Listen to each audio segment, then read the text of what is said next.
Hello friends, Poonam Thube व्लॉगमध्ये आपलं स्वागत आहे। आज मी अतिशय जड अंतकरणाने हा व्हिडिओ बनवत आहे, कारण माझ्या आजीला एक्सपायर होऊन आज 10 दिवस झालेत। त्यानिमित्ताने मी गावाला आली आहे आजीच्या दशक्रियेसाठी। तर आज दशक्रियेच्या कार्यक्रमात आम्ही प्रवचन ठेवले आहे।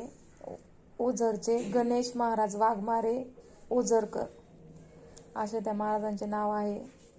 आजीच्या स्मृतीत हा व्हिडिओ मी बनवत आहे। या ठिकाणी जमलेले आहेत। कृपया सर्वांना विनंती आहे की आदरणीय गणेश महाराज वाघमारे साहेब यांचं आगमन या ठिकाणी झालेलं आहे। थोड्याच वेळात प्रवचन सुरू होत आहे, तरी आपण प्रवचन स्थळी येऊन बसण्याची कृपा करावी ही विनंती आहे। सर्वांना विनंती आहे की आपण प्रवचन ऐकण्यासाठी कार्यक्रम स्थळी येऊन बसावं। स्वर्गीय बबई रभाजी शिंदे या आजी 112 वर्ष ज्यांना आयुष्य लाभलं, अगदी निरोगी आयुष्य ज्यांनी उपभोगलं, आनंदी जीवन ज्यांनी उपभोगलं, त्या आजींच्या स्मरणार्थ या ठिकाणी आपण जमलेलो आहोत। दशक्रिया विधी एका बाजूला, आदरणीय किसनराव आवटे सर आपण ज्ञानेश्वरी पूजनासाठी स्टेजकडे यावं अशी विनंती करतो। त्यानंतर महाराजांचं प्रवचन सुरू होईल। धन्यवाद। इकडे पायऱ्यानं बसले, समोर या, असं बरं वाटेल तिथं समोर बसा। बसण्याची अवस्था चांगली आहे, या पुढे या। हरे राम राम राम हरे हरे, हरे कृष्ण कृष्ण कृष्ण हरे हरे।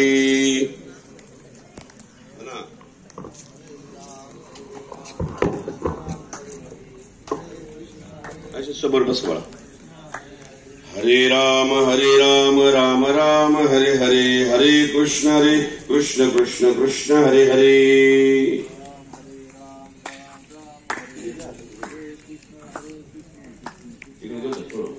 हरे राम राम राम हरे हरे, हरे कृष्ण कृष्ण कृष्ण हरे हरे।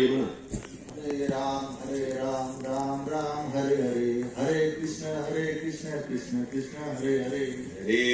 हरे राम राम हरे हरे, हरे कृष्ण कृष्ण कृष्ण हरे हरे। राम राम हरे हरे, हरे कृष्ण कृष्ण कृष्ण हरे हरे। राम राम हरे हरे, हरे कृष्ण कृष्ण कृष्ण हरे हरे। हरे राम राम हरे हरे, हरे कृष्ण कृष्ण कृष्ण हरे हरे। थोडा राम हरे हरे, हरे कृष्ण कृष्ण कृष्ण हरे हरे। पुंडलीक वरदा हरि विठ्ठल श्री ज्ञानदेव तुकाराम, पंढरीनाथ भगवान की जय। माऊली ज्ञानेश्वर महाराज, जगद्गुरु तुकाराम महाराज की जय। प्रभु रामचंद्र भगवान की जय। पवन सुत हनुमान छत्रपती शिवाजी महाराज, धर्मवीर संभाजी महाराज की जय। सद्गुरु जोग महाराज की जय। सद्गुरु बाबा महाराज की जय। मंगलमूर्ती मोरया। विघ्नेश्वराय वरदाय सुरप्रियाय लंबोदराय सकलाय जगद्विताय, नागानरणाय श्रुतियज्ञ विभूषिताय गौरीसुताय गणनाथ नमो नमस्ते। ब्रह्मानन्दं परमसुखदं केवलं ज्ञानमूर्ति, द्वन्द्वातीतं गगनसदृशं तत्त्वमस्यादिलक्षणम्, एकं नित्यमिमनाचलं सर्वदि साक्षिभूतं, भावातीतं त्रिगुणरहितं सद्गुरुं तं नमामि। महायोगपीठे तटे भीमरथ्यां, वरं पुण्डरीकाय दातुमुनीन्द्रे, समागत तिष्ठन्तमानन्दकन्दं, परब्रह्मलिङ्गं भजे पाण्डुरङ्गम्। सर्वमङ्गलमाङ्गल्ये शिवे सर्वात् साधिके, शरण्यत्र्यम्बक गौरी नारायणी नमोस्तुते। ज्ञानेश्वर महाराज की जय।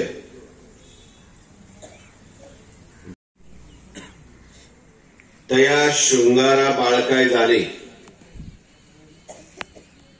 ते सुखाचे सोहळे भोगणे माऊली दिठी.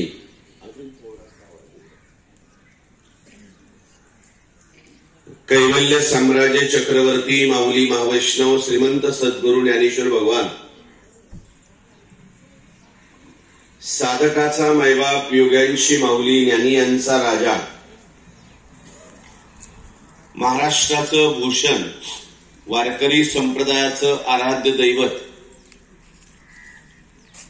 चिंतकाचा चिंतामणी, मोक्षमार्गीचा संगाती, विठोबाचा प्राणसखा,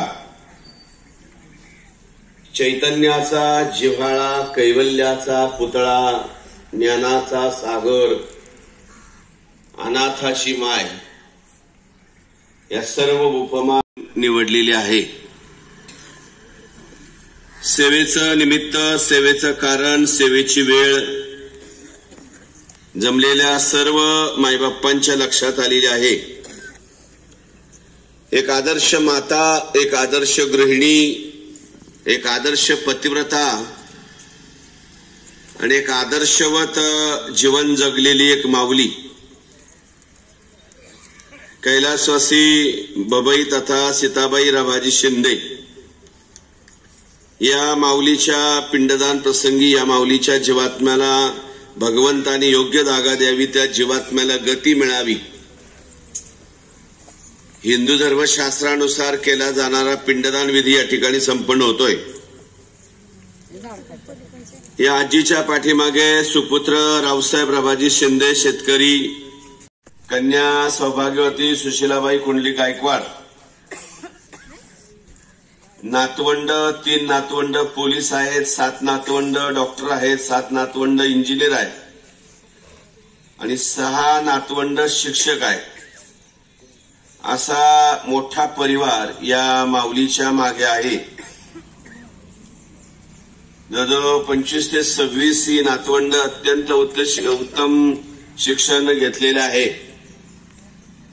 आणि आजी स्वतः जरी जास्त शिकलेली नसली तरी आपल्या मुलांना अत्यंत चांगले संस्कार देऊन त्यांना सुशिक्षित करण्याचं काम या माऊलीने केलेलं आहे. आणि या माऊलीला माणसाचं आयुष्य 100 वर्षाचं आहे. महाराजांचा अभंग आहे एकनाथ महाराजांचा, शत गणिले ते अर्धरात्र काय, मध्ये बालक तो पिढा रोगक्षय, काय भजनासे उरलाय ते पाहेगा. तुकाराम महाराजांच्या भावाचा कान्होबाचा अभंग आहे. कारण अल्प आयुष्य मानव देह, शत गणिले ते अर्धरात्र काय, मध्ये बालक तो पिढा रोगक्षय, असं कान्होबा महाराज देखील म्हणतात. आणि म्हणून या माऊलीला 100 तर झाली, 100 वर्ष पूर्ण होऊन भगवंतानीला बोनस आयुष्य अजून 12 म्हणजे 112 वर्षाचं आयुष्य प्राप्त झालेली माऊली. शेवटच्या काळापर्यंत अगदी कोरोनाच्या काळात देखील या माऊलीने या कोरोनाला देखील तिने न जुमानता त्याचा कुठलाही परिणाम तिच्यावर होऊ शकला नाही. कारण तिची असलेली सहनशक्ती आणि आयुष्यभर केलेल्या कष्टामुळं सदृढ असलेलं शरीर. मगाशी आदरणीय रोखले सरांशी बोलताना मी बोलून गेलो का या लोकांचं कष्ट हेच खरं आरोग्य होतं आणि आपला आराम हे आपल्याला रोगाकडे आपल्याला घेऊन जात आहे.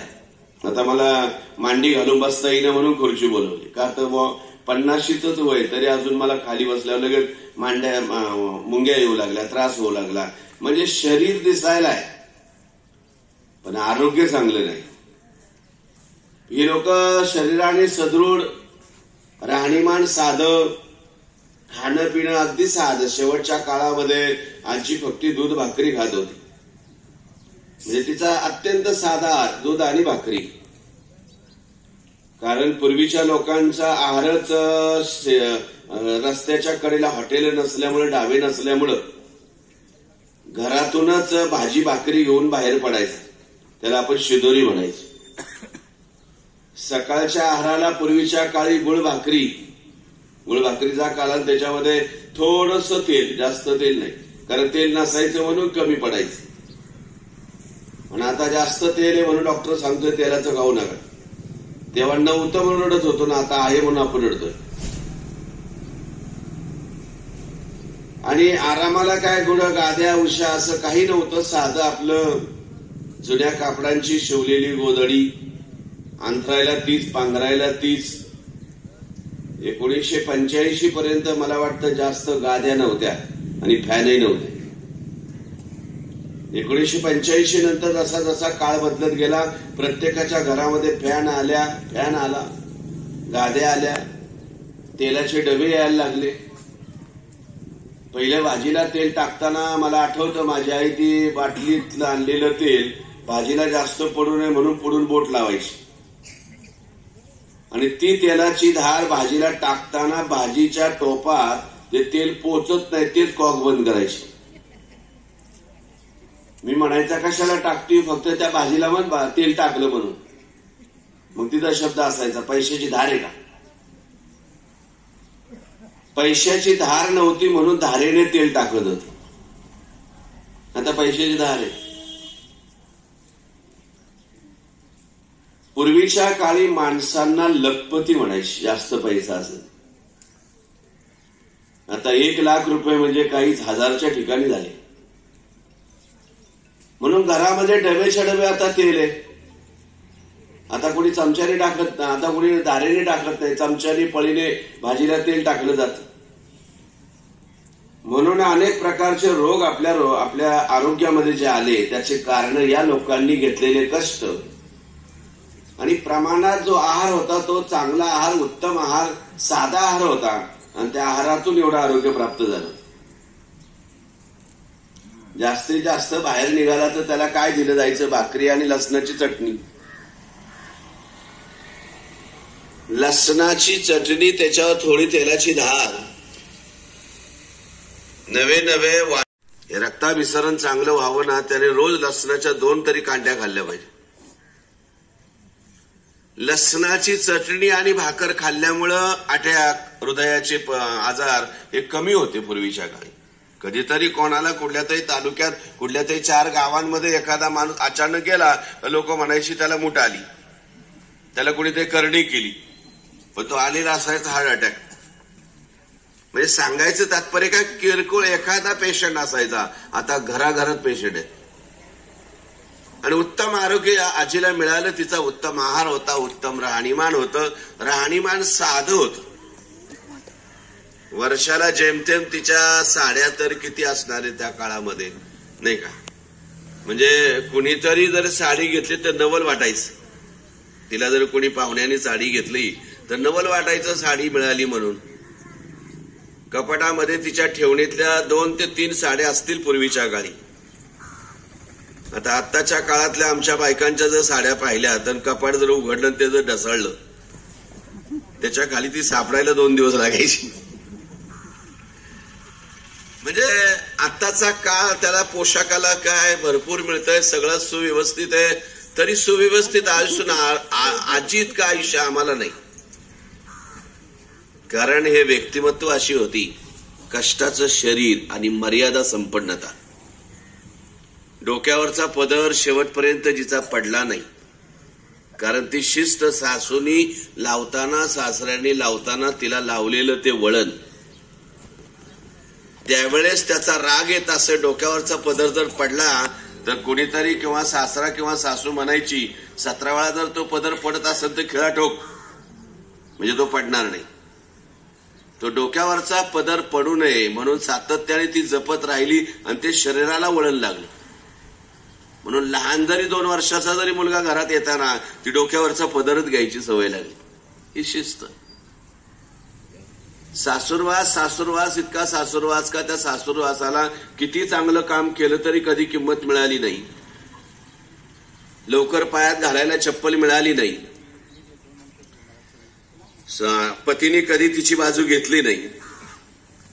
बरं, पती बाजू घेत नव्हता, ननंदा कारगुड्या करत होत्या, सातत्याने आईचे कान भरत होत्या, जावांचा तो असलेला एकत्रपणा त्याच्यामध्ये जावोमध्ये कधी पटलं नाही, तरी ते पटवून घेणं आणि जास्त त्रास झाला, फारच फार त्रास झाला, जर गेली कधी माहेरी निघून, तरी बापाने जास्त दिवस तिला ठेवली नाही. 2 ते 3 दिवस ठेवल्यानंतर तो बाप तिला म्हणायचा, ज्या घरी दिली तिथंच मेली, आता परत नाही यायचं. 2 दिवस राहिली ना आता बस चला. बापही कधी बाजू घेत नव्हता, नवराही कधी बाजू घेत नव्हता. कष्टाशिवाय पर्याय नाही आहे त्या ठिकाणी मरेपर्यंत आपल्याला हे चुकणार नाही, हे मनाशी बाळगून कष्टाची ठेवलेली तयारी याच्यातून घडलेले हे व्यक्तिमत्व. आता काय नाही का, आता सगळं बदल आहे. आता माहेरकडून बाजू घेतली जाते, शासनही बाजू घेतं. मला आठवतं जुन्या काळामध्ये, मला लहानपणी म्हणजे जास्त काय आले जुना काळ नाही पण 80-81 पासूनचा मला काळ चांगला आठवतो. नवरा जनावरांना कमी मारत होता एवढा बायकोला मारत होता. नवरा जनावरांना कमी त्याला जनावराला मारताना दया येत होती, पण बायकोला मारताना कधी त्याने दया दाखवली नाही. एवढं कष्ट आणि एवढा त्रास नवऱ्याचा सुद्धा सोसला. का तर भाकर आणायला फक्त तिने उशीर केला, थोडी चुकली म्हणून त्याने कधी दया दाखवली नाही, एवढा मार खाल्ला. कधी माहेर घेतलं तर माहेरचंही कोणी बाजू घेत नव्हतं, बाजू घ्यायला कोणी नव्हतं. सहन करणं हे तिच्याकडे होतं. अलीकडच्या काळामध्ये असं नाही. आता फक्त तुम्ही हात उचलून दाखवा, नाही तुम्ही कामाला लागली तर मला येऊन भेटा. हे मृत्यूचं दुःख नाहीये. एक आजी गेलेली आहे, आई गेलेली आहे, त्याचं दुःख एक नकळत एक क्षणिक आहे, परंतु तिच्या आयुष्याच्या परिपूर्ण आयुष्याची खरी ही सांगतेचा सोहळा आहे. ज्ञानोबरायांनी ज्ञानेश्वरीमध्ये 18व्या अध्यायामध्ये असं म्हटलेलं आहे, देहाची गाव आलिया जन्म मृत्यूच्या सोहळ्या ना मनोनय धनंजया जयापरी. या देहाच्या गावाला आल्यानंतर तुमचे 2 सोहळे महत्वाचे, तसे 3 सोहळे. एक सोहळा जन्माचा आहे, जन्माला आल्यानंतर आनंद होतो, मुलगा झाला, सगळे आनंद व्यक्त करतात, पेढे वाटतात, साखरे वाटतात. दुसरा सोहळा लग्नाचा आहे आणि तिसरा सोहळा मृत्यूचा आहे. भले लग्न करा नका करू, तो सोहळा चुकवता येतो, पण हे 2 सोहळे कोणाला चुकवता आले नाही. एक जन्माला आल्याचा आणि मृत्यूचा. हा मृत्यूचा सोहळा जन्माला आल्यानंतर लगेचच त्याचा ते भगवंताने तारीख फक्त सांगत नाही, पण मृत्यू जन्माला आलेलं बाळ डॉक्टर होणार का इंजिनियर होणार हे नाही सांगता येणार, पण जन्माला आलेल्या बाळाचं एक भविष्य प्रत्येकाला सांगता येईल, हे एक दिवस मरणार आहे. आणि हा मृत्यू म्हणजे काय, त्याचा सोहळा झाला पाहिजे. कारण येताना आपण रडत आलो, जग हसत होतं. कबीरजी म्हणतात, तू येताना रडत आला, लोकांना आनंद झाला, मुलगा झाला, ते हसत होते. म्हणजे तू रडत होता, जग हसत होतं. आता जाताना असं कर, तू हसत जा, जग रडलं पाहिजे. म्हणजे तारुण्यात मृत्यू आला तर तो शाप आहे. श्रावणाला मृत्यू तारुण्यात आला तो शाप आहे, पण राजा दशरथाला योग्य वयात मृत्यू आला तो वरदान आहे. ज्ञानेश्वरी विषयी बोलायचं म्हटलं, ज्ञानेश्वरी ग्रंथ एवढा महान ग्रंथ आहे, महाराष्ट्राचं वैभव आहे. ज्ञानेश्वरी जो वाचतो तो ज्ञानी झाल्याशिवाय राहत नाही, हे मी सांगत नाही. कुठल्याच विद्यापीठाची पदवीधर नसलेली आमची जनाबाई, संत जनाबाई नामदेव यांची दासी, म्हणजे कुठल्या विद्यापीठाची ती पदवीधर नव्हती, पण आता तिच्या अभंगावर अनेक पदवीधर होतात. हा मोठेपणा आहे. ती जनाई म्हणते, वाचावी ज्ञानेश्वरी आणि डोळा पहावी पंढरी.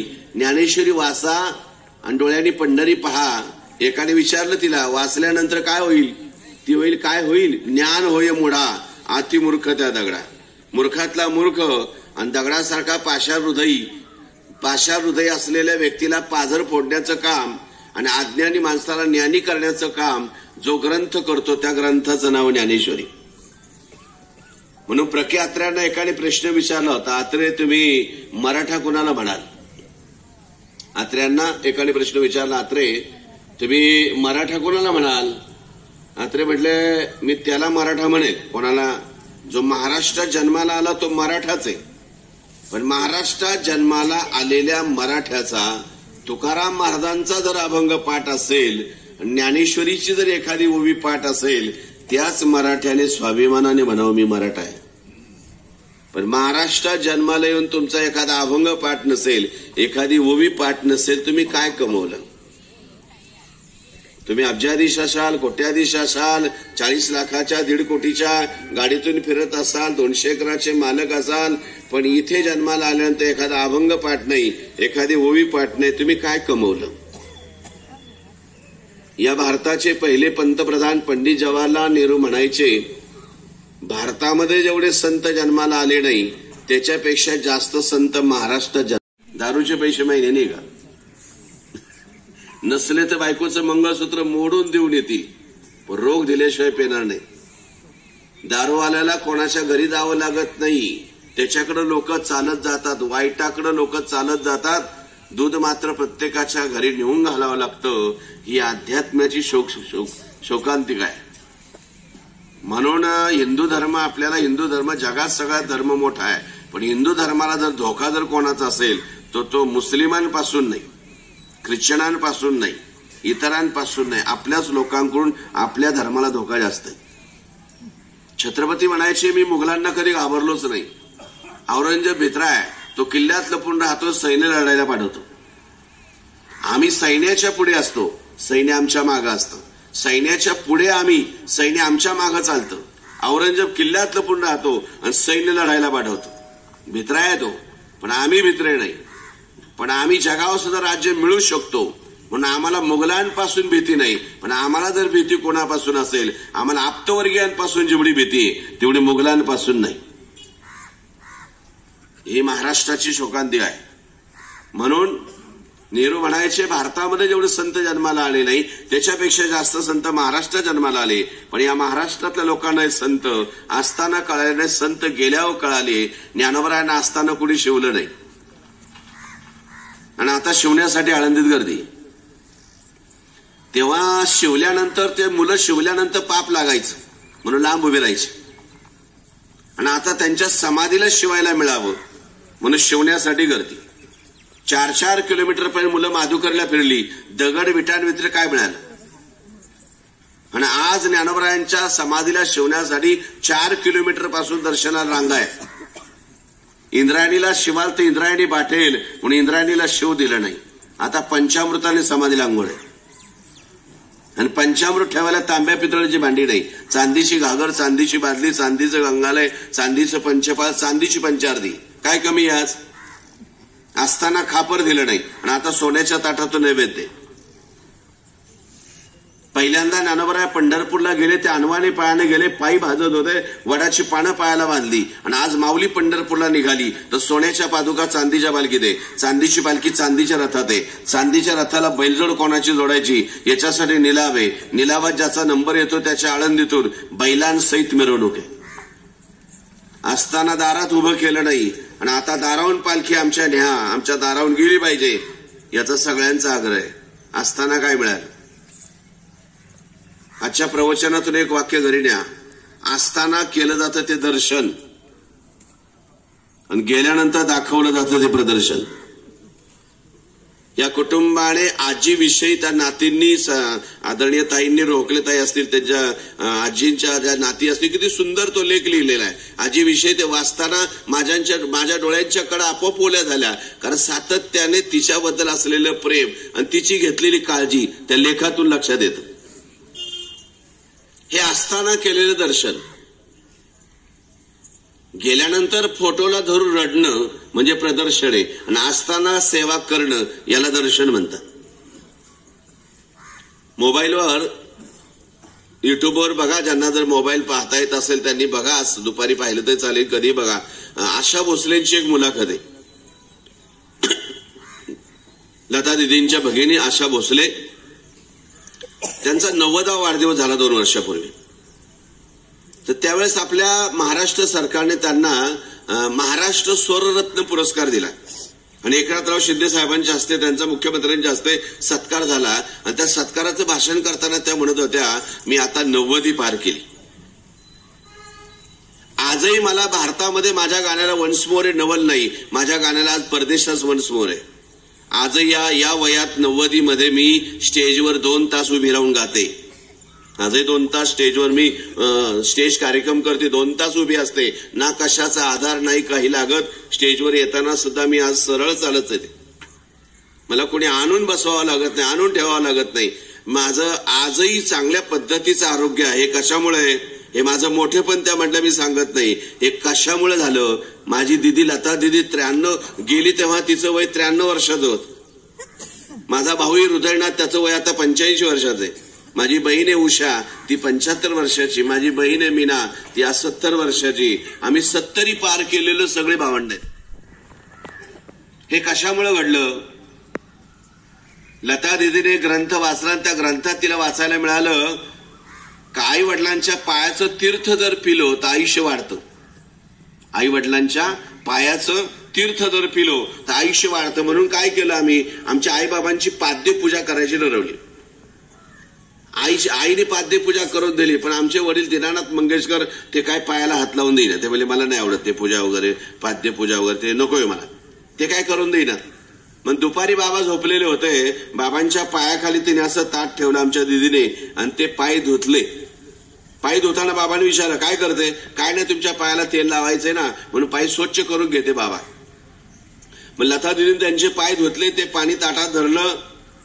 आईचे पाय धुतले होते, ते पाणी ताटात घेतलं. दोन्ही ताटातलं एकत्र पाणी केलं, एका ताटामध्ये ते पाणी ठेवलं, असं टिपावर ताट ठेवलं. आम्हा सगळ्या भावांना तिने बोलवलं.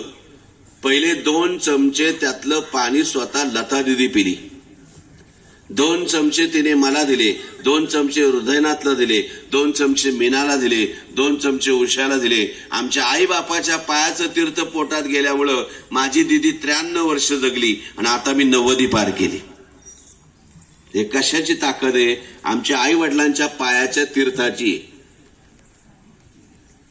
त्या सांगतात, नवल नाही, ज्ञानोबरायांनी ज्ञानेश्वरीच्या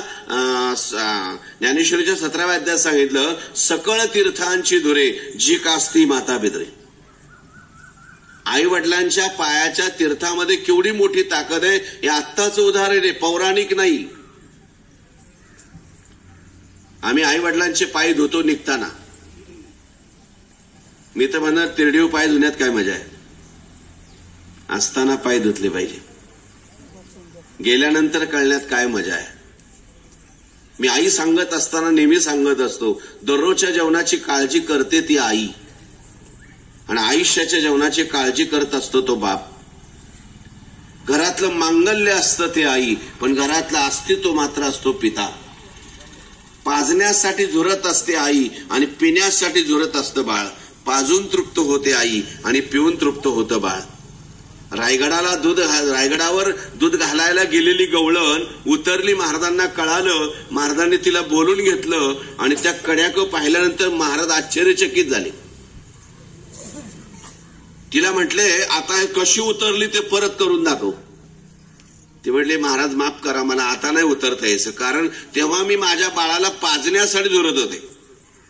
माझं पोरगं दूध पिण्यासाठी झुरत होतं. जेव्हा मी घरी गेले, मी पाजण्यासाठी झुरत होतं, पोरगं पिण्यासाठी झुरत होतं. मी घरी गेले, दरवाजाला लात मारली, बाळाला मांडीवर घेतलं, पाजून तृप्त झाले, पोरगं पिऊन तृप्त झालं, अंगावरचा पदर ओढायला गेले, तेव्हा महाराज माझ्या लक्षात आलं, अर्धी साडी किल्ल्याला अशी. महाराज म्हणजे, तू कुठून उतरली माहिती का? जिथून फक्त पाण्याची धारच खाली जाते. हा कडा कसा आहे? जिथून फक्त पाण्याची धारच खाली जाते आणि जिथून फक्त वाराच वर येतोय, जिथून फक्त वाऱ्यानेच वर यावं आणि जिथून फक्त पाण्याच्या धारेने खाली उतरावं, अशा ताशीव कड्यावरून तू उतरली. कशासाठी? ते म्हणले, माफ करा महाराज, फक्त बाळासाठी. महाराजांनी पुन्हा कुणी असं कुणी धाडस करू नये म्हणून तिथं बुरुज बांधला आणि त्या बुरुजाला तिचंच नाव दिलं, हिरा कर्णीचा बुरुज. आता हिरकणीचा बुरुज म्हणून आज साक्ष देतोय. मातृत्वात किती ताकद आहे. आम्हाला आई गेल्यानंतर कळते, असेपर्यंत कळत नाही. आणि आम्हाला का कळाली नाही? एक सांगू का तुम्हाला, आम्हाला आई का समजली नाही? बऱ्याच गोष्टी अशा आहेत ज्या फुकट मिळतात ना, त्याच्या किमती नाही कळत. बऱ्याच गोष्टी फुकट.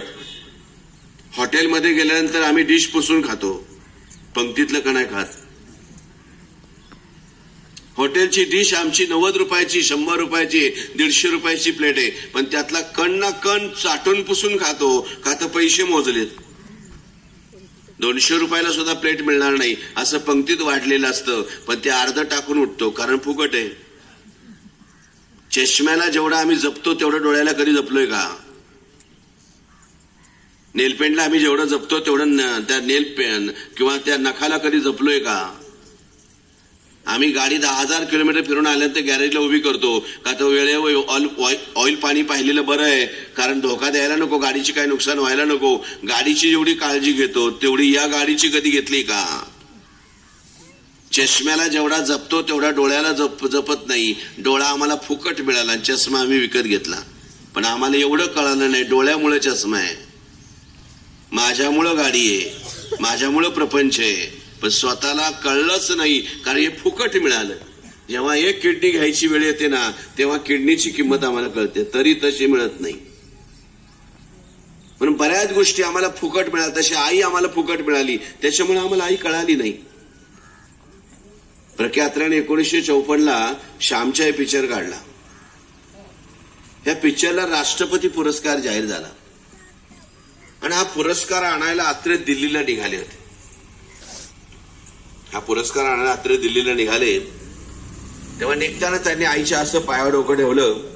तर आई विचारते, कुठे चाललाय रे, तुझी कालपासून गडबड पाहते. म्हणजे काय नाही, दिल्लीला जायचं. का रे? मला राष्ट्रपती पुरस्कार जाहीर झालाय, बक्षीस आहे मोठं. अत्रेंची आई म्हणते, अरे प्रल्हाद, दिल्ली काय जवळ आहे, कशाला एवढं लांब जातो? त्या राष्ट्रपतीला पत्र पाठव, त्याला म्हणावं कोणी पुण्याला येत असेल तर दे पाठवून म्हणावं, एवढ्या लांब नाही येत, कशाला जातो एवढ्या लांब एवढ्या बक्षिसासाठी. ते म्हटले, अगं आई, ते राजाच्या हाताने सत्कारे जावं लागेल मला. ती म्हणली, थांब, तू जेवायचं नाही. मग तिने डब्यामध्ये असे लाडू भरले, त्यांच्या पिशवीत ठेवले, ती पिशवी त्यांच्या गाडीत ठेवली. आत्रे बसले गाडीत, आणि तेवढ्यात आईने काय केलं, त्यांच्या हातावर दही दिलं, साखर दिली, आणि आत्रेने असं त्याचं चाटण केलं, आणि त्या आईने त्यांच्या असा गालावून हात फिरवला. हळूच पापी घेत म्हणाली, सावकाश जा, लवकर ये बाळा. आणि तेवढ्यात गाडी निघणार. म्हणजे थांब रे प्रल्हाद. म्हणजे का गाई, काय राहिलं, एक काम करशील, दिल्लीला चाललाय ना. आत्रे म्हणले, काय आणायचं? काय आणू नको, पण तिथून आले, एक काम करशील काय आई, ह्या तुझ्या गाडीतून मला काशीला नेशील का रे तिथून आल्यावर? ते म्हटले, अगं आई, इथून मागच म्हणायचं, आणि तुझ्या कामाचा बोजा मी पाहिला, एक काम कर, मला तिथून आला ना, मला नेशील का रे? आत्रे म्हणले, आई जरूर, मी दिल्लीहून आलो का तुला काशीला नेणार, काही काळजी करू नका, जाऊ आपण काशीला. आत्रे दिल्लीला गेले, कार्यक्रम उरकला, पुण्याला येत होते, पण अर्ध्या रस्त्यातच निरोप आला, आत्रे तुमच्या आई गेल्या, आत्रे तुमच्या आई गेल्या. त्याने ड्रायव्हरला अशी गाडी थांबवायला लावली. ड्रायव्हरने गाडी थांबवली, आत्रे खाली उतरले, रस्त्यावर मोठे रडायला लागले. बरोबर जमलेले त्यांचे मित्र, अनेक पुढारी, ते म्हणजे आत्रे रडताय? ते म्हणजे माझी आई गेली. त्यातला एक सहज म्हटला, चांगलं झालं हालता चालता गेल्या. दुसरा पुढारी म्हटला, अरे काय तुला म्हणावं आत्रे, अहो तुमच्या भाषणाला गर्दी होते, तुमच्यामुळे पहिल्यांदा राष्ट्रपती पुरस्कार मिळालाय मराठी पिक्चरला, एवढे मोठे मानाचे मानकरी तुम्ही, आणि एवढे हळवे, आम्हाला वाटलं नव्हतं तुम्ही एवढे हळवे असाल, एवढे मोठ्या रडताय. आत्रे म्हणजे डोळ्यात पाणी यासाठी आलं मित्रा, आईचं शेवटचं दर्शन नाही होणार, अजून 2 दिवस लागणार आईपर्यंत पोहोचायला. आणि दुसरं कारण सांगू का, निघताना मला आई म्हटली होती, प्रल्हाद मला काशीला ने, तिला नाही नेता आलं. माझ्या आईला तिच्याही बापाच्या काळात फिरायला मिळालं नाही. माझ्या आईला तिच्याही बापाच्या काळात जसं या आईचं लग्न वयाच्या 11व्या वर्षी झालं, तसं आत्रे म्हणजे माझ्या आईचं लग्न देखील अगदी लहानपणी झालं, त्यामुळे तिला तिच्याही बापाने कधी फिरायला नेलं नाही, आणि माझ्या आईला माझ्याही बापाने कधी फिरायला नेलं नाही. दळणं कांडणं, सगळ्यांची मर्यादा, शेणकूर सगळं करता करता सारवणं, याच्यात तिचं आयुष्य गेलं. सगळ्यांची सारासार करता करता तिचं कधी आयुष्य सरकलं तिलाही कळलं नाही. पण त्या काळात ती कोणाजवळ म्हणली नाही मला फिरायला जायचं, आणि तिची कोणी विचारही केला नाही. आणि आता तिने माझ्याकडे गाडी पाहिली आणि मला म्हणली, प्रल्हाद मला काशीला ने, तिला नाही नेता आलं.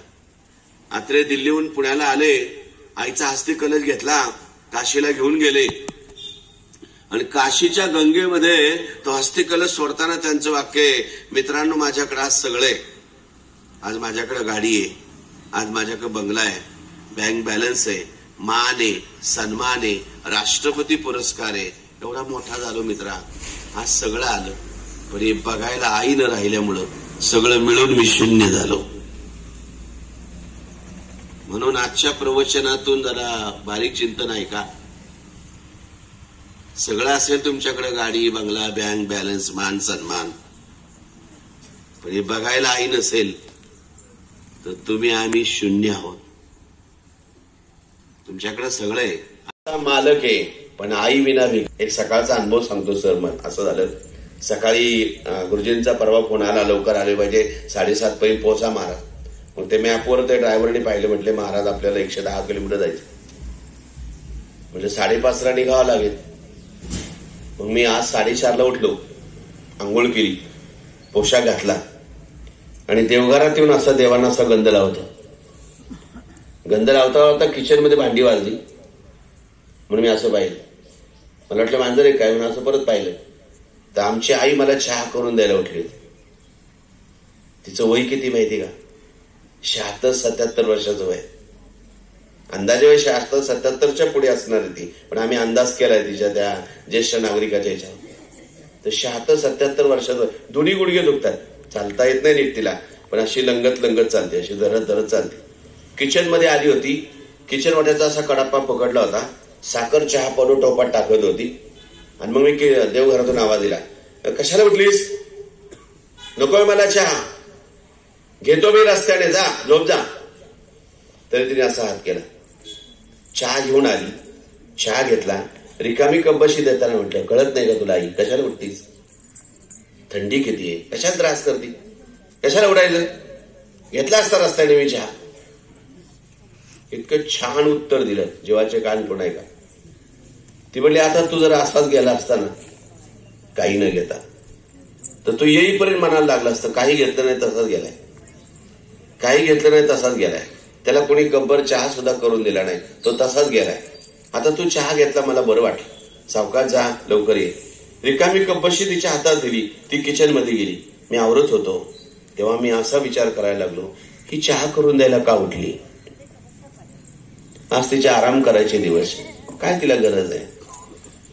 दुसऱ्या बाजूने असा विचार केला, ज्यांच्यासाठी रात्रंदिवस पळतोय ते झोपलेत, नाही, ज्यांच्यासाठी रात्रंदिवस पळतोय ती बायको ती मुलं ती निवांत झोपलेत, त्याने विचारलं सुद्धा नाही हे पानवली गाव कुठे आहे, त्याला माहिती नाही कुठल्या तालुक्यात गेलोय कुठल्या जिल्ह्यात गेलोय, त्याने विचारायला सुद्धा उठले नाही तुम्ही किती वाजता येणार आहे. ज्यांच्यासाठी पळतोय ते मात्र झोपलेत. ही किती लाखाची गाडी, असं कधी विचारत नाही. कधी शांत बसलो तर अशी कमरेची पिशवी काढती, तुला काय अडचण आहे का रे पैशाची, हे माझ्याकडे 2-3 हजार देऊ का, काय करायचंय मिरीला, मला कुठे हिंडायचंय, धर या पैशाचं काय तूच देतोय मला, लागल्यावर मी मागेल तुझ्याकडे, धर हे घेऊन जा. काय कशासाठी करती. ज्यांची रात्रंदिवस काळजी घेतोय ते काळजी कमी घेतात. आता तिची मला काळजी घेतली पाहिजे, पण ती अजूनही माझी काळजी घेते का. याला आमच्या तुकाराम महाराजांनी फार सुंदर अभंग दिला. ऐसी कळवळ्याची जाती करी लाभाविन प्रीती. जिने कळ दिली तिला जे कळालं ना ते ईश्वराला सुद्धा कळालं नाही. ईश्वर सुद्धा तिच्या पुढे नेमता झाला. म्हणून एकनाथ महाराजांचा अभंग आहे. विश्वाचा जनिता यशोदेसी म्हणतो माता. ऐक ऐक सखे बाई नवल तुला सांगू काही. त्रैलोक्याचा धनी यशोदेस म्हणतो आई. त्रैलोक्याचा धनी आहे पण यशोदेला तो आई म्हणायचा. त्याला मिळाली नाही म्हणून कळाली आणि आम्हाला मिळाली सहज म्हणून आम्ही महिन्यावर सांभाळली. बऱ्याच लोकांनी आई महिन्यावर ठरवून घेतली. तुमच्याकडे कोणी असेल असं महिन्यावर आई सांभाळणारा तर त्याचा तुमच्या सप्त्यामध्ये काल्याच्या कीर्तनाच्या दिवशी त्याचा मोठा सत्कार ठेवत जा. हा आमचा महात्मा महिन्यावर आई सांभाळतो. महिन्यावर सांभाळावं आई. बरेच जण सांगतात महाराज सगळं करतो आईचं. आपण काय करतो आम्ही आईचं? काय करू शकता तुम्ही आईचं? तुम्हाला एक अजून एक वाक्य देतो. तुमची वाट कधी लागते याची वाट बघणारे पुष्कळ आहेत. तुमची वाट कधी लागते. तिची मुलगी, मग तिला असं ते पिंडाकडे नेलं, प्रदक्षिणा घालायला लावली. तिला काय कळत नाही, मध्येच काहीतरी बोलायची, कोणाशी तरी हसायची, कोणाला हात मारायची. महिलांमध्ये तिला आणून बसवलं. तिला बस म्हटलं का उभी राहायची, नको जाऊ म्हटलं का जायची. तिला धरायच्या महिला, बस बाई इथं जाग्यावर बस, ऐक ऐक. ती काय बसे ना, तिची सारखी गडबड चालू. तेवढ्यात मग त्या म्हातारीचा मुलगा त्या वेडीकडे गेला, त्या बहिणीकडे गेला. मी करीन, नको काळजी करू. तिला वाऱ्यावर सोडून नाही जाणार. आणि त्या वेडीच्या भावाने स्वतःच्या पोराची शपथ घेतली. तिच्या गळ्यात पडून जेव्हा रडला, जेव्हा त्याने तिला जवळ घेतलं, तेव्हा ती शिवली. जिवंतपणी जगत होती वेडीसाठी, आणि मेल्यानंतर सुद्धा थांबली होती त्या वेडीसाठी. असं येणं प्रेम फक्त आईच करते, देव नाही. देव सज्जनानो प्रेम करतो, दुर्जनानो नाही. देवाने कोणाला जवळ केलं? अर्जुनाला जवळ केलं, पण दुर्योधनाला केलं का? देवाने अर्जुनासाठी रथाचा सारथी झाला, अर्जुनासाठी त्याची बायको झाला, अर्जुनासाठी म्हणेल ते केलं, पण दुर्योधनासाठी काय केलं? दुर्योधन कसा मारता येईल शेवटपर्यंत प्रयत्न करत होता कृष्ण, व दुर्योधनासारखा नालायक मुलगा कसा वाचवता येईल शेवटपर्यंत प्रयत्न करत होती गांधारी. धृतराष्ट्र तिचा नवरा आंधळा, लग्नामध्ये आंधळा नवरा पाहिला आणि पतिव्रता धर्म पाळायचा. माझ्या नवऱ्याला जग दिसत नाही तर मी का बघू म्हणून डोळ्याला पट्टी बांधली. नवऱ्यासाठी आयुष्यभर आंधळी राहिली, पण तो दुर्योधन म्हणतो आई तू डोळ्याची पट्टी काढ म्हणजे मी वज्रदेवी होईल. ती म्हणते तर अंगावर एक वस्त्र असं आहे. विवस्त्र होऊन चाललेला दुर्योधन कृष्णाने अडवला आणि सांगितलं कमरेला पानं बांध, लज्जा रक्षणापुरतं. लज्जा रक्षणापुरतं कमरेला पानं बांधून दुर्योधन आई पुढे उभा राहिला. आईने डोळ्याची पट्टी काढली, त्याच्याकडे पाहिलं. त्या गांधारी डोक्याला हात लावला. तेव्हा दुर्योधन विचारतो आई डोक्याला हात का लावला? म्हणली हे केळीची पानं का बांधली? म्हणजे कृष्णाने सांगितलं. ती म्हणली पहिलं ऐकलं मामाचं, आता ऐकलं कृष्णाचं. वेड्या वज्रदेही झालाय, म्हणजे केळीची पानं बांधल्यामुळे तिथं माझी नजर पोचली नाही, तेवढी जागा कोमल राहिली. मांडीला गदा लागून देऊ नको वाचशील. कृष्णाने तेवढंच ऐकलं आणि भीमाने मारायला सुरुवात केल्याबरोबर लगेच खुणवलं, भीमा मांडीवर गदा मार दुर्योधनाच्या, म्हणजे दुर्योधन मरेल. दुर्योधन कसा मारता येईल प्रश्न कृष्णाचा आहे, पण दुर्योधनासारखा नालायक मुलगा कसा वाचवता येईल प्रयत्न गांधारीचा आहे. या पोरामुळे माझी 9व्यानं पोरं मेली, या पोरामुळे आता हस्तिनापूर जाणार, तरी गांधारीला वाटतोय का मुलगा मारावा? काय प्रेम करते आई. आणि म्हणतात आम्हाला आई काय कळाली. काही महाभाग म्हणतात तू काय केलं आमच्यासाठी. आई जे करते ते ईश्वराला सुद्धा करता येत नाही, म्हणून ती देवापेक्षा श्रेष्ठ आहे. म्हणून वैदिक प्रार्थनेत पहिला नमस्कार आईला आहे. मातृ पितृ देवो भव, पहिला नमस्काराला आई येते. दुसऱ्या नमस्कार मातृ पितृ देवो भव, पहिला नमस्कार आईला, दुसरा नमस्कार पित्याला आणि तिसरा नमस्कार देवाला. अजून एक तुम्हाला महाभारता दृष्टांत सांगतो. कर्णाने शपथ घेतली उद्या सूर्यास्ताच्या आत पांडवांमधला एक तरी मारायचा. रात्रभर कृष्णाला झोप लागली नाही. तेवढ्या रात्री कृष्णाने कुंतीला घेतलं आणि कर्णाच्या रावटीत घेऊन येताना म्हटला, कुंती मातेला म्हणत होता आत्या जर पांडव वाचवायचे तर आता एकच उपाय आहे, या कर्णाला म्हणा मला पांडव दान कर, म्हणजे पांडव वाचतील. कुंती कर्णाच्या रावटीत आली आणि कर्णाला म्हणत होती मी तुझ्याकडे दान मागायला आले. कर्ण म्हणला काय देऊ? म्हणजे काय नाही मला पांडव दान कर. कर्ण एक शांत होत म्हणाला पांडव दान पाहिजेत, दिले. कुंतीला आनंद झाला, कुंती निघाली. तेवढ्यात कर्ण म्हणतो थांबा राजमाते थांबा. थांबा म्हटलं ती मागं फिरली आणि कर्णाने तिला विचारलं, तुम्हाला मी पांडव आता कर्णाच्या डोळ्यांच्या कडा ओल्या झाल्या. तो म्हटला, आज मला कळालं तू माझी सखी आई. मी ऐकून होतो माझी आई राधा आहे, पण कानावर कुणकुण होती राधा नसून कुंती. पण आज त्याचं खरं रूपांतर तुझ्याकडूनच झालं. बरं वाटलं मला, तू माझी आईच. म्हणजे हो बाळा, पांडव जाऊन दाद माग हा सांगणारा सूत्रधार कोण? बाण सुसू करत आला, कर्णाच्या वक्षस्थळात लागला, कर्ण कोसळला. कर्ण कसा मारता येईल प्रयत्न कृष्णाचा आहे, पण कर्णासारखा मुलगा कसा वाचवता येईल प्रयत्न आईचा आहे. लग्नाच्या अगोदरचा मुलगा आहे, समाजाला मान्य नाही हा पोरगा, धर्माला मान्य नाही हा धर्मबाह्य पोरगा आहे, लग्नाच्या अगोदरचा आहे म्हणून याला धर्म मान्य नाही, समाज मान्य नाही, समाज मान्य करणार नाही म्हणून त्याला पाण्यामध्ये सोडून दिला. पण ती पेटी कुठं लागली? एका कोळ्याने एका रथाच्या सारथीच्या बायकोनी पकडली, तिला सांभाळण्यासाठी सातत्याने मदत करत राहिली. कर्ण कसा वाचवता येईल प्रयत्न करत होती कुंती, पण कर्णाला कसं मारता येईल शेवटपर्यंत प्रयत्न करत होता कृष्ण. देव चुकल्यानंतर क्षमा करत नाही, पण किती जरी चुकला तर माझा आहे हे म्हणायला आईच पाहिजे.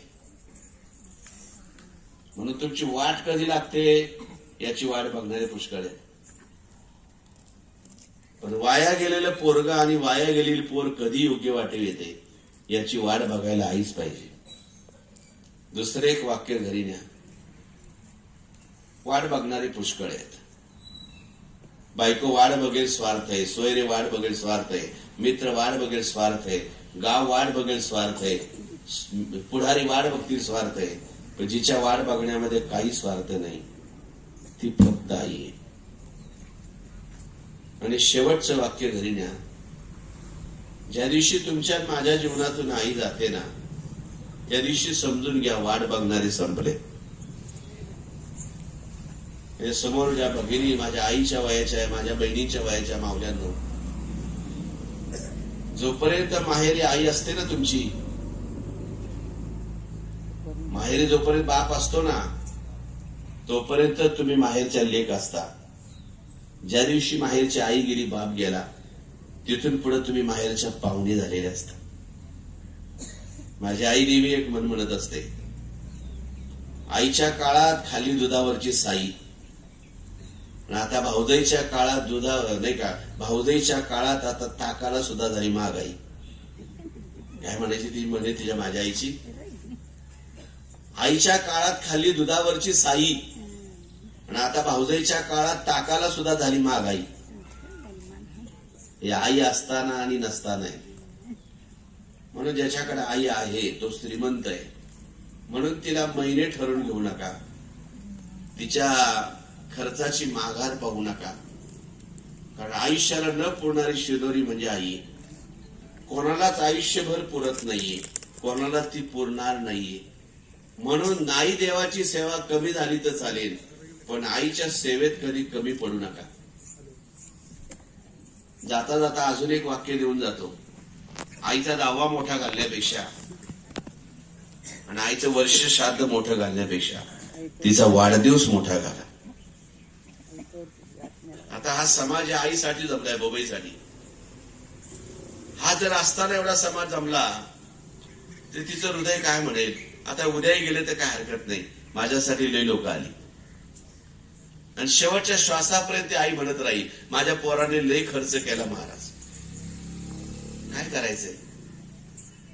थोडी म्हणणार आहे ती मला 15,000ची पैठणी आणा, ती थोडी म्हणणार आहे मला 5,000चा हार आणा, ती म्हणणार आहे माझ्यासाठी एवढा खर्च करा. एक साधी साडी, एक साधा हार, तिची पाद्यपूजा, झाला वाढदिवस. 10व्याचं खाताना लोक शंका घेतात, 10व्याचं खावं का. मी तर खातो बाबा, मला तर काय फरक पडला नाही. मी 10व्याचं खातो, कोणाच्या वर्ष श्राद्धाचंही खातो, कारण मला रोज तेच कार्यक्रम आहे आणि माझ्या तब्येतीत मला काही अजून झालं नाही. दहाव्याचं खाल्लं म्हणून आयुष्य कमी होतं हे असाही गैरसमज कोणाचा असेल तो काढून टाका.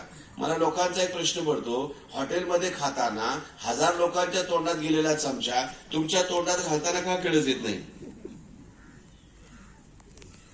हॉटेलमध्ये घेत जातो आपण 1000 लोकांच्या तोंडात दिलेला चमचा. आता त्या वेटरने काय तुमच्यासाठी स्पेशल वेगळं पाणी घेऊन धुवून देत आहे का? 1000 लोकांचे चमचे ज्या ताटात त्या बादली धुतले त्याच्यातूनच तो काढतोय, तो देतोय, आणून टाकतोय. या मग तो चमचा तोंडात घालताना शंका येत नाही, मग दहाव्याचं खाताना काय शंका यावी?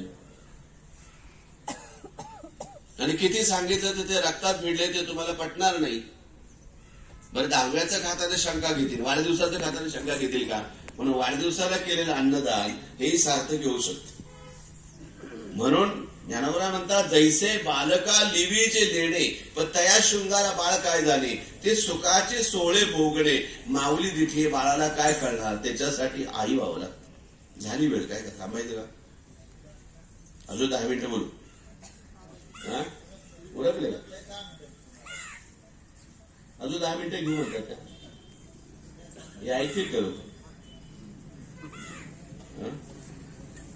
बोलू 10 मिनिटं. काय करायचं? कारण कसं असतं सर, प्रवचन असतं एक तर. हा, ठेवू का? हा, मग पुढचं नाही काय. कुंडली वरदा विठ्ठल श्री ज्ञानदेव पंढरीनाथ भगवान माऊली ज्ञानेश्वर महाराज विठ्ठला विठ्ठला विठ्ठला विठ्ठला.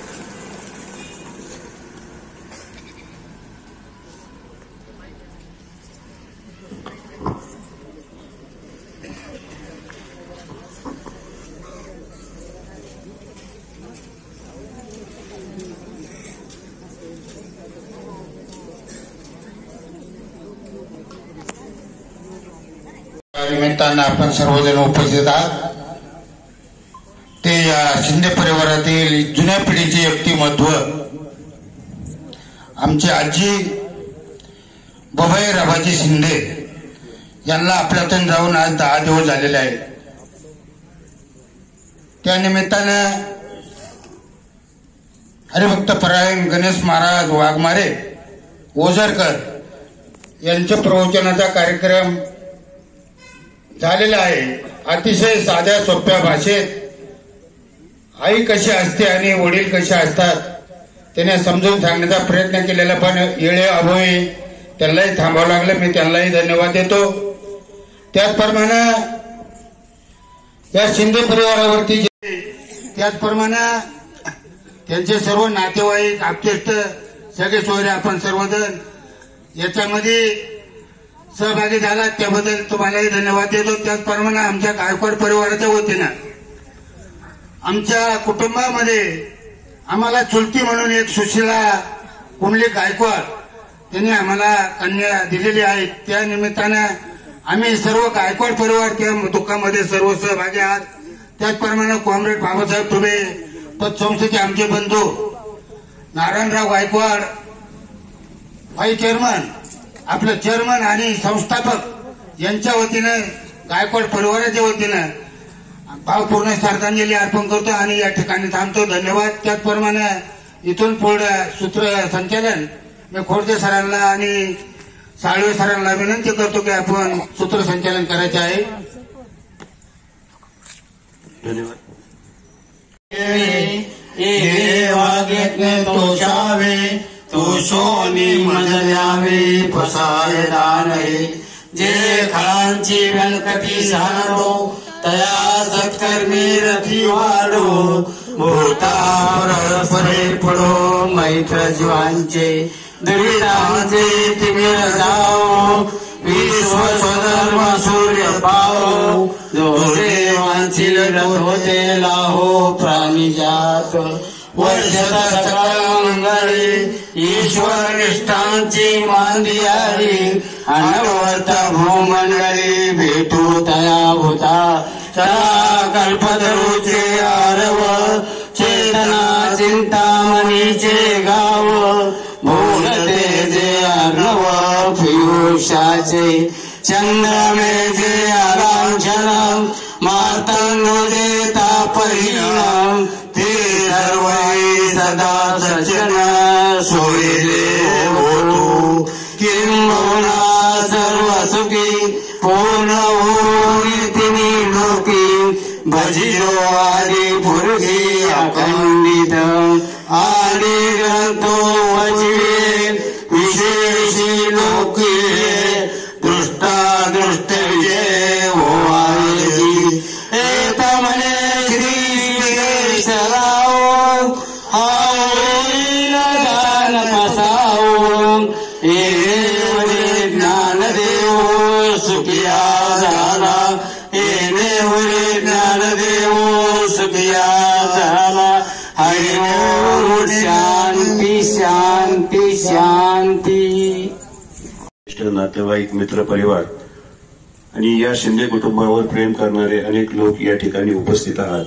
आपल्या सर्वांप्रती ऋण व्यक्त करून या ठिकाणी काही पार्श्वभूमी सांगणं गरजेचं आहे की या ठिकाणी कारभार यांनी ज्याप्रमाणे सांगितलं की माननीय श्री रावसाहेब राबाजी शिंदे, बाळासाहेब राबाजी शिंदे, सौभाग्यवती सुशीला कुंडली गायकवाड, त्याचप्रमाणे कैलासवासी भाऊसाहेब शिंदे यांच्या मातोश्री बबाई राबाजी शिंदे यांना जाऊन आज 10 दिवस झाले.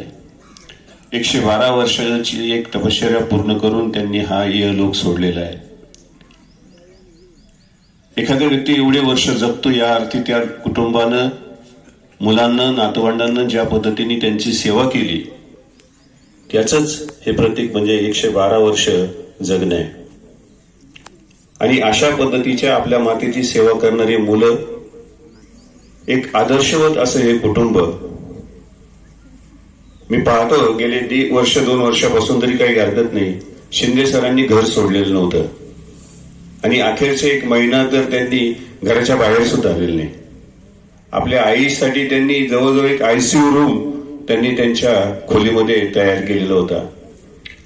एखाद्या मोठ्या हॉस्पिटलच्या आयसीयू रूम मध्ये ज्या सुविधा नसतील अशा सर्व सुविधा त्यांनी आपल्या आईसाठी उभ्या केलेल्या होत्या. आपल्या आईवर, आपल्या आजीवर प्रेम करणारी नातवंडे या ठिकाणी पाहिली. शिंदे सरांचा एक चिरंजीव राहुल अमेरिकेमध्ये शिकागोला असतो. 1 महिन्यापूर्वी त्याने 1 महिनाभर सुट्टी काढून या ठिकाणी आजीची सेवा करण्यासाठी आला. परंतु सुट्टी संपल्यानंतर तो पुन्हा अमेरिकेला गेला आणि अमेरिकेला पोहोचल्यानंतर 3ऱ्याच दिवशी कळलं की आपली आजी गेलेली आहे. तडक तो 4थ्या दिवशी त्या ठिकाणी 5व्या-6व्या दिवशी तो तिथून अमेरिकेवरून पुन्हा आपल्या आजीच्या या पुढील कार्यक्रमासाठी येतो.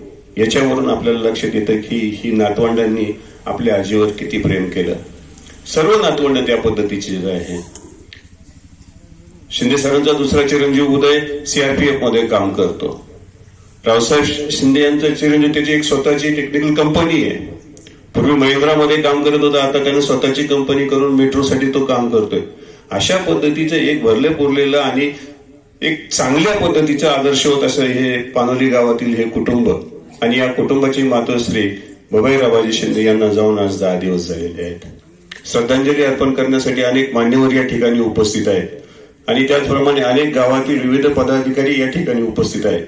सर्वांचा नामोल्लेख करणं अशक्य आहे, परंतु काही प्रातिनिधिक स्वरूपामध्ये आपण या ठिकाणी श्रद्धांजली घेऊया.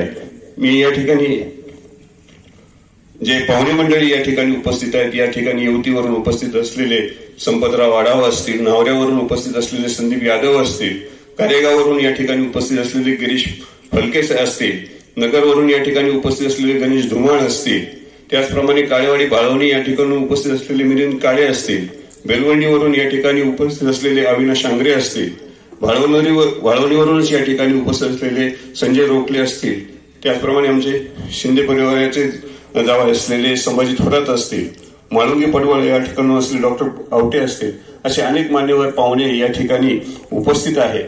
सर्वप्रथम या ठिकाणी पानोली ग्रामस्थांच्या वतीनं मी पारनेर तालुका दूध संघाचे माजी उपाध्यक्ष माननीय दादाभाऊजी वारे यांना विनंती करतो की त्यांनी या ठिकाणी श्रद्धांजली अर्पण करावी आणि त्यानंतर पानोली ग्रामपंचायत, त्याप्रमाणे विविध कार्यकारी सेवा सोसायटी या आणि गावातील विविध पतसंस्था यांच्या सर्वांच्या वतीनं मी पारनेर कृषी उत्पन्न बाजार समितीचे माजी संचालक आणि पानोली विविध कार्यकारी सेवा सोसायटीचे चेअरमन संजय भगत यांना विनंती करतो की त्यांनी यानंतर श्रद्धांजली अर्पण करायची. आमचे स्नेही रावसाहेब शिंदे आणि बाळासाहेब शिंदे सर यांच्या मातोश्री कैलासवासी बबाई प्रभाजी शिंदे या मातेला अखेरची आदरांजली अर्पण करण्यासाठी आदरणीय हरिभक्तपरायण गणेश महाराज वाघमारे आणि शोकाकल जनसमुदाय पानवली गावातील एक आदर्श असं हे शिंदे परिवार. या शिंदे परिवाराविषयी खुर्दे सर आनंदराव गायकवाड यांनी आपल्या भावना या ठिकाणी व्यक्त केलेल्या आहेत. मी अधिक बोलणार नाही, परंतु हा शिंदे परिवार गावचं ग्रामदैवत भैरवनाथावर अपार असं प्रेम असणारं, भक्ती असणारा हा शिंदे परिवार. शिंदे परिवारातील आमचे रावसाहेब शिंदे एक हाडाचे शेतकरी. बाळासाहेब शिंदे सर यांनी रयत शिक्षणमध्ये ज्ञानदानाचं पवित्र असं काम केलं. शिंदे सरांचे चिरंजीव खुर्दे सरांनी सांगितल्याप्रमाणे एक अमेरिकेला एक पोलीस दलामध्ये काम करतायत. रावसाहेब शिंदे सरांचे चिरंजीव उद्योगपती म्हणून काम करत असताना आमच्या गणेश ग्रामीण पतसंस्थेमध्ये व्हाईस म्हणून काम करतायत. एकंदरीतच या गावच्या जडणघडणीमध्ये गावाचं नाव उंचीवर नेण्यामध्ये या शिंदे परिवाराचा नेहमीच सहभाग राहिलेला आहे आणि म्हणून या शिंदे परिवारातील या मातेच्या दराने निश्चितपणे सर्वांना दुःखवणं